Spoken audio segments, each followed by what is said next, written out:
Hello friends, हम लोग पहुंच चुके हैं अपनी जो सीरीज़ चल रही है जिसमें हम लोग मल्टीपल चॉइस क्वेश्चंस को सॉल्व करते हैं, उसकी 5वां वीडियो है। तो जिन्होंने पिछले वीडियोस नहीं देखे हैं, ये वीडियोस देख लें। इस प्लेलिस्ट में आपको सारे वीडियोस मिल जाएंगे।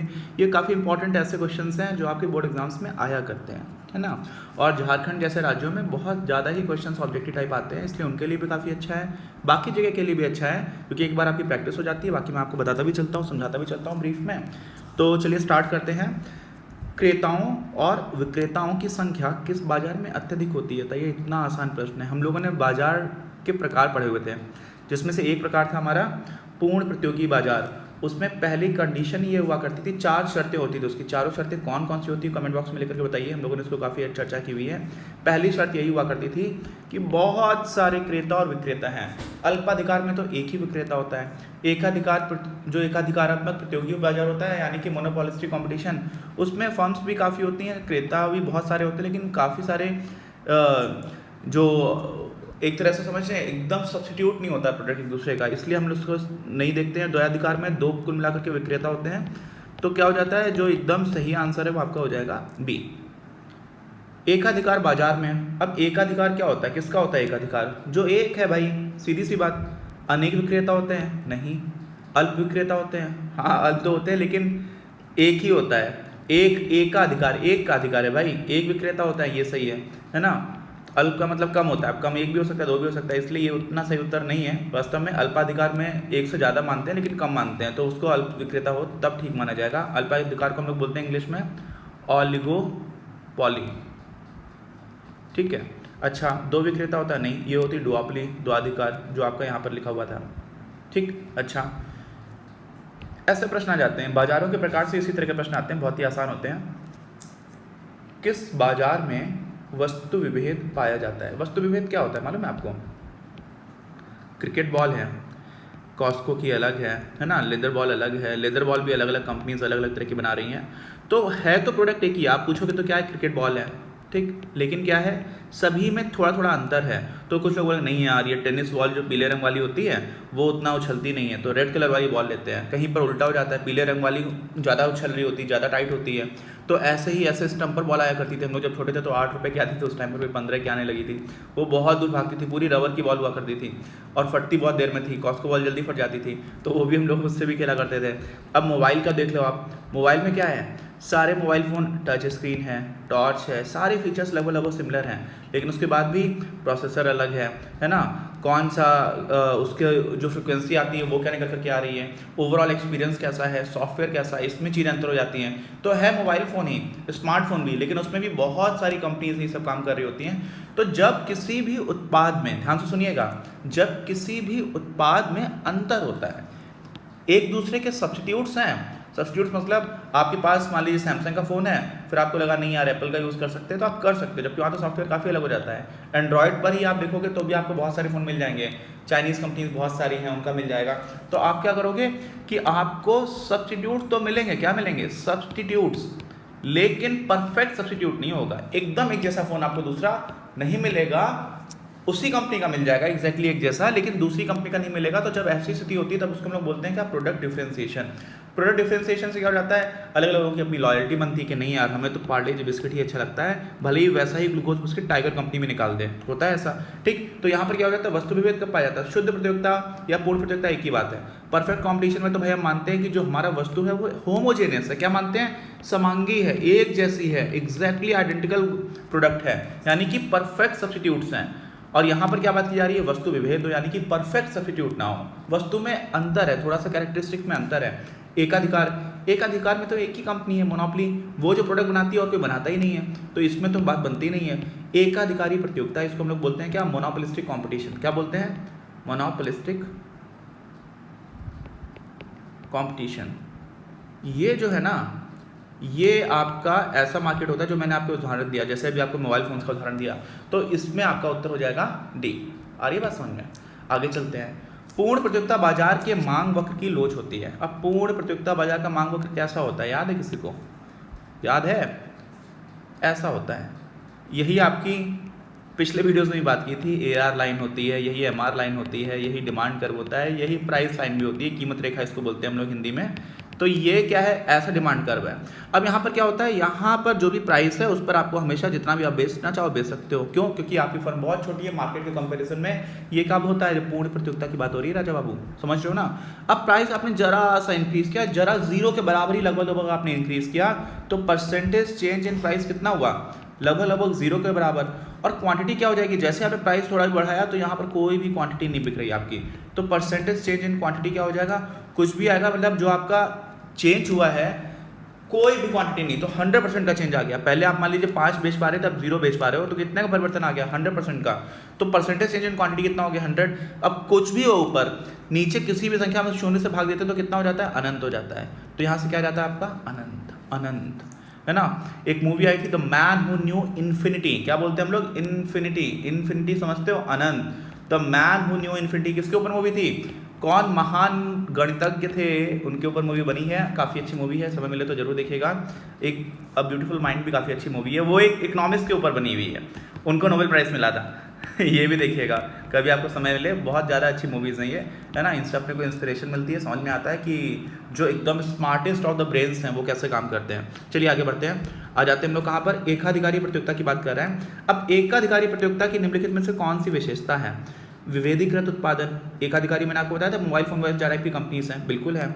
बाजार का अपूर्ण ज्ञान, अब देखो हम लोग इसको स्ट्रिक्टली जब देखते थे तो अपनी बुक्स में डायरेक्टली इस तरह की बात हम लोगों ने कम की है, लेकिन यहाँ पर क्या हो जाता है ना, बहुत सारे प्रोडक्ट्स हैं, मोबाइल फ़ोन्स हैं, क्या है, मोबाइल फ़ोन्स, ठीक।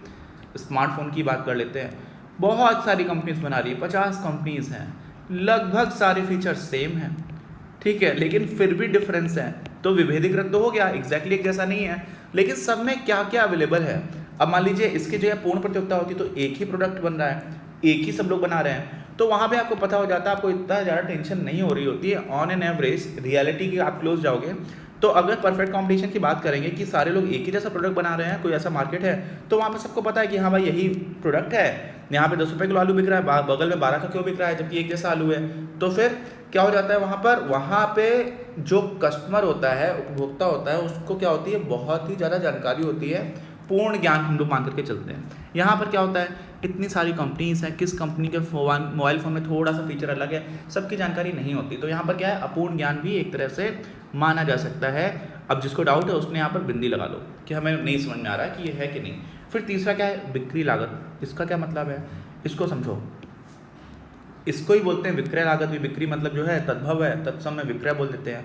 अब होता क्या है, सबको पता है मोबाइल कंपनीज को कि भाई हमारा जो फ़ोन है वो एक सब्स्टिट्यूट है, स्थानापन्न है किसी दूसरी कंपनी के फ़ोन का।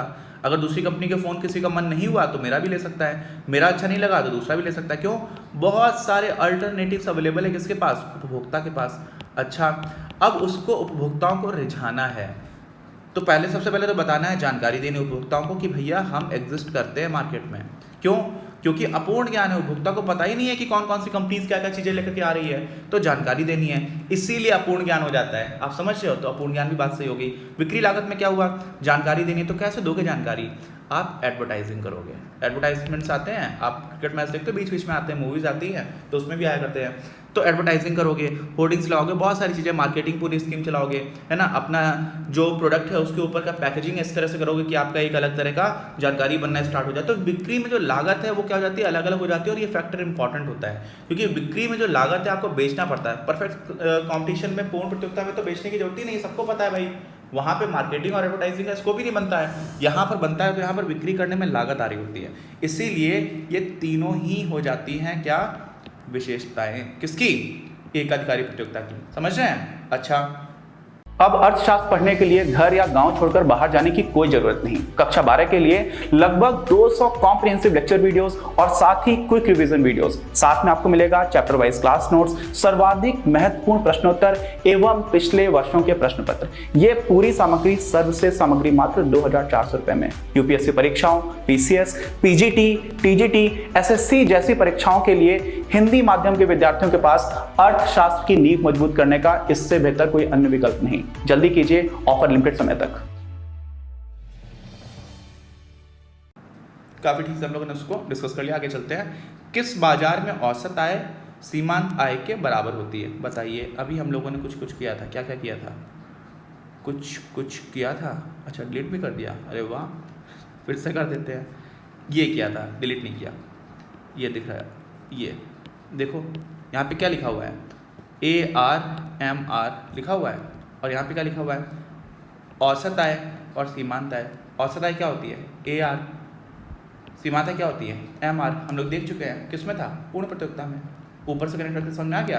अब पूर्ण प्रतियोगिता तो कुछ सारी अपूर्ण प्रतियोगिताएं हैं, पूर्ण प्रतियोगिता को छोड़कर, यानी कि ऑलिगोपॉली है, मोनोपोली है, डुओपली है, ऑलिगोपॉली बोली दिया, मोनोपोलिस्टिक कंपटीशन है, अल्पाधिकार यानी कि ऑलिगोपॉली, एकाधिकार यानी कि मोनोपोली। तो ये सब कुछ गलत हो गया, आपका उत्तर हो गया इसमें ए। वस्तु की कीमत एवं मांग के बीच प्रतिलोम संबंध पाया जाता है नॉर्मल गुड्स में, सामान्य वस्तुओं में। अच्छा, केवल एकाधिकार में। अब केवल एकाधिकार में आप समझ लीजिए, यहाँ पर नॉर्मली तो ये बात हमेशा ही ठीक है नॉर्मल गुड्स के केस में, लेकिन होता है कि हम लोगों ने फिर से यहाँ पर पूर्ण प्रतियोगिता की जब बात करेंगे तो आपको क्या समझ में आ जाता है कि पूर्ण प्रतियोगिता का जो डिमांड कर्व होता है, जो मांग वक्र होता है किसी भी फर्म के लिए, वो एकदम सीधी लाइन होती है। तो यहाँ पर प्राइस आपका जो नॉर्मल हम लोग डिमांड कर्व की बात कर रहे हैं, क्या कर रहे हैं वो, कि कीमत बढ़ी तो मांग कम हो गई, है ना, तो कुछ ऐसा हो जाता है। लेकिन यहाँ पर तो ऐसा है नहीं। ये किस केस में है, कौन सी केस में, ये है पूर्ण प्रतियोगिता के केस में। अच्छा, तो इसका मतलब क्या हुआ, जो प्रश्न है उसको फिर से पढ़ो, क्या लिखा हुआ है, वस्तु की कीमत एवं मांग के बीच प्रतिलोम संबंध। तो यहाँ पर प्रतिलोम है, कहाँ पे प्रतिलोम है, यहाँ पर प्रतिलोम है कि नहीं है, अरे बस समझने। और यहाँ पे तो प्रतिलोम है नहीं, यहाँ पे तो भाई कांस्टेंट बना हुआ है प्राइस, चाहे जितना आप बेचना है बेच लो, ठीक। तो क्या हो जाता है केवल एकाधिकार में। अब एकाधिकार में क्या होता है, एकाधिकार में तो वास्तव में इसी तरह से आ रहा होता है डिमांड कर्व, ये आपका एवरेज रेवेन्यू हो जाता है, ये आपका मार्जिनल रेवेन्यू कर्व हो जाता है, ठीक है। तो यहाँ पर जो क्या है, डिमांड कर्व आपको बनकर क्या जाता है नीचे की तरफ। तो यहाँ पर क्या है, जैसे जैसे आप प्राइसेस को कम करोगे, डिमांड आपकी क्वांटिटी डिमांडेड बढ़ती चली जाएगी। केवल एकाधिकार प्रतियोगिता में ये आपको मोनोपोलिस्टिक कंपटीशन हो गया। यहाँ पर भी ऐसा ही होता है कि अगर आप प्राइसेस कम करोगे, क्यों, क्योंकि आपके लिए सब्स्टिट्यूट्स अवेलेबल है भाई मोबाइल कंपनीज के केस में। फिर से समझो, बहुत सारी मोबाइल कंपनीज हैं, आपके मोबाइल फोन का सब्स्टिट्यूट मार्केट में अवेलेबल है या नहीं है। आप प्राइसेस कम करोगे तो आपको ज़्यादा बिकने लग जाएगा, लोग सोचेंगे यार ये 2000 रुपये सस्ता मिल रहा है तो क्यों ना इसको खरीद लें, ठीक। तो ये बात भी सही हो गई। एकाधिकार एवं एकाधिकार प्रतियोगिता दोनों में, यानी कि ए और बी तो सही था ही, और यहाँ पे दे रखा है आपको दोनों ऑप्शन। तो आप मत सोचना कि ए भी सही है, बी भी सही है और सी भी सही है। तो यहाँ पे जो सी है एक्चुअली वो ए और बी को मिलाकर की बात कर रहा है। तो ऐसे में कंफ्यूज नहीं होने की जरूरत होती है, उत्तर आपका हो जाएगा सी। क्या हो जाएगा उत्तर, सी। आगे बात समझ में, आगे बढ़ते हैं। विभेदीकृत उत्पादन विशेषता है। अब विभेदीकृत क्या होता है, प्रोडक्ट डिफरेंशिएशन। तो एकाधिकारी प्रतियोगिता की तो होती है, लेकिन लिखा हुआ केवल तो ऐसा है नहीं। अल्पाधिकार का क्या मतलब होता है, अल्पाधिकार होता है ऑलिगोपॉली, है ना। जैसे भारत में टेलीकम्युनिकेशन कंपनीज है, मोबाइल कंपनीज नहीं, टेलीकम्युनिकेशन जो आपको सर्विस देती हैं जिससे हम लोग बातचीत कर पाते हैं, कौन कौन सी है, एयरटेल, जियो, वोडाफोन और आइडिया मिल गए थे, और अभी भी बाकी कुछ चल रही है जो काफ़ी हद तक मरियल हो गई। मरियल समझ रहे हो, एकदम से डूबने टाइप की है वाली हैं। तो इनका भी कुछ क्या होता है, प्रोडक्ट डिफरेंशिएशन होता है कि अरे हम आपको 598 रुपये में दे देंगे 84 दिन के लिए 1.5 GB डेटा, सारी कॉल्स फ्री, इस तरह की बातें होती है। दूसरा बोलेगा अच्छा ये तो महंगा दे रहा है, हम तो आपको 549 में ही दे रहे हैं, और उसमें आपको सिर्फ ये सब नहीं मिलेगा, उसमें आपको कोई और गाना.com का सब्सक्रिप्शन भी फ्री में मिलेगा। तो ये प्रोडक्ट डिफरेंशिएशन कर दिया कि नहीं कर दिया। तो ऐसे में क्या हो जाता है आपका, कुल मिलाकर के यहाँ पर एकाधिकारी प्रतियोगिता एवं अल्पाधिकार दोनों का क्या हो जाएगा, विभेदीकृत तो हो जाएगी एक विशेषता। सारी बात समझें, पूर्ण प्रतियोगिता में तो होता ही नहीं भाई, एक ही जैसा प्रोडक्ट होता है, ये तो गलत ही है। ये दोनों सही है, लेकिन उत्तर ज़्यादा सही क्या है, सी।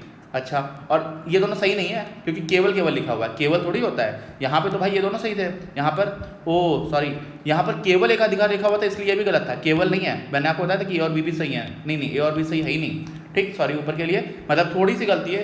केवल एकाधिकार सिर्फ लिखा होता है एकाधिकार में, तो बात सही है, केवल एकाधिकार में लिखा हुआ इसलिए गलत है, ठीक। तो यहाँ पर क्या है, दोनों में, इसका मतलब सी सही है, वही हम लोगों ने किया भी था, लेकिन ए और बी को सही बोला भी नहीं आ सकता क्योंकि केवल लिखा हुआ था। अच्छा, इनमें से कौन सी एकाधिकार फर्म के संतुलन की शर्त नहीं है। संतुलन की शर्त क्या होती है भाई, MR = MC पहला, और क्या होता है, जो MC है वो नीचे से काटे किसको, MR कर्व को, यानी कि औसत आय सीमांत लागत। अब यहाँ पर आय है, यहाँ पर लागत है, तो यहाँ पर रेवेन्यू है, यहाँ पर कॉस्ट, की बात तो सही है, लेकिन इधर औसत लिखा हुआ है देखो, और इधर सीमांत है, जबकि M का मतलब क्या होता है, मार्जिनल, मार्जिनल का मतलब क्या होता है, सीमांत। नहीं आई समझ में बात, तो इसका मतलब ये तो गलत हो गया। सीमांत आय सीमांत लागत ये तो बिल्कुल ठीक है। और सीमांत लागत वक्र जो है सीमांत आय वक्र को नीचे से काटे, ये बात भी हो गई। इसको हम लोगों ने बहुत ही अच्छे से डिस्कस किया है। कहाँ पर? जो इकोनॉमिक्स पैकेज है अपनी क्लास का, उसमें सारे वीडियोस अवेलेबल हैं, साथ में रिटन मटेरियल अवेलेबल है, चैप्टर वाइज क्लास नोट्स हैं, इंपॉर्टेंट क्वेश्चंस विद आंसर्स हैं, प्रीवियस ईयर क्वेश्चन पेपर्स हैं, ऑब्जेक्टिव टाइप क्वेश्चंस भी हैं। उसके बाहर कहीं भी जाने की आवश्यकता आपको नहीं पड़ेगी। 95% तो हंसते खेलते आप ला सकते हो। और सारी चीज़ें पढ़ने में लगभग लगभग कितना लगता है? 50 घंटे ईमानदारी के। अब वो ये 50 घंटे वो नहीं होते हैं कि आप बस कॉपी खोल ली है और देख रहे हो उसके ऊपर मोबाइल फ़ोन रख करके IPL, तो वो 50 घंटे नहीं काउंट होते है ना। ईमानदारी के 50 घंटे की बात कर रहा हूँ। अब B और C दोनों, तो यहाँ पर क्या हो जाएगा? B और C दोनों। आगे बात समझ में? चले आगे। चलिए, एक फर्म का मांग वक्र पूर्ण लोचदार होता है, ठीक है। कौन सी? पूर्ण प्रतियोगिता में यार। पूर्ण प्रतियोगिता में कैसा होता है? आप समझ, कंप्लीटली लोचदार का मतलब क्या होता है कि आपने प्राइस में चेंज किया, परसेंटेज चेंज इन प्राइस, ठीक है, तो क्या हो जाएगा? क्वांटिटी एकदम से खत्म हो सकती है अगर आपने बढ़ा दिया तो। और ऐसा कब होता है? पूर्ण प्रतियोगिता में। तो उत्तर क्या हो गया? ए। यही तो हम लोगों ने ग्राफ बनाया था यार, फिर से बना देता हूँ एक बार फटाफट। देखो ये है आपका ग्राफ, मान लिया। अब इसी को अच्छा बना देते हैं, ये ऐसी लाइन आती है। यही आपका डिमांड कर्व हो जाता है, यही आपका एवरेज रेवेन्यू होता है, यही आपका मार्जिनल रेवेन्यू होता है, यही आपकी प्राइस लाइन होती है। कब? परफेक्ट कंपटीशन में, हमेशा नहीं। तो पूर्ण प्रतियोगिता में क्या हो जाता है? ऐसी जो लाइन होती है किसी कोई भी डिमांड वक्र जो कर्व ऐसा होता है, वो क्या हो जाता है? पूर्ण लोचदार हो जाता है। क्यों हो जाता है? ये भी हम लोगों ने अच्छे से डिस्कस किया हुआ है। तो आप लोगों का ये 5वां वीडियो भी कंप्लीट हो गया। उम्मीद है आपको काफ़ी ठीक लगा होगा, आपके लिए काफ़ी हेल्पफुल भी रहेगा, ऐसी उम्मीद है। इसी काम से हम लोग कोशिश कर रहे हैं। प्लीज़ बाकी लोगों के साथ वीडियो शेयर करिए, चैनल को सब्सक्राइब। बहुत सारे लोग ऐसे हैं जो चैनल को आते हैं बट सब्सक्राइब नहीं कर रहे हैं, पता नहीं क्यों। कोई शिकायत है भाई तो आप लोग बताइए मुझे। और बाकी लोगों के साथ, दोस्तों के साथ शेयर करिए, है ना। कर भला तो हो भला, ये मत भूलिएगा। चलो मिलते हैं अगले वीडियो में। सारे लोग प्लीज़, हम लोग काफ़ी मेहनत करते हैं, मैं हंसी मजाक आपके साथ करता रहता हूँ कि आपको पढ़ने में मज़ा भी आए, समझ में आए। लेकिन on a very serious note, हम लोग बहुत मेहनत करते हैं इन सारे काम के लिए। आपको भी क्वालिटी का डिफरेंस बहुत अच्छे से समझ में आता होगा। तो प्लीज़ बाकी लोगों के साथ भी शेयर करिए।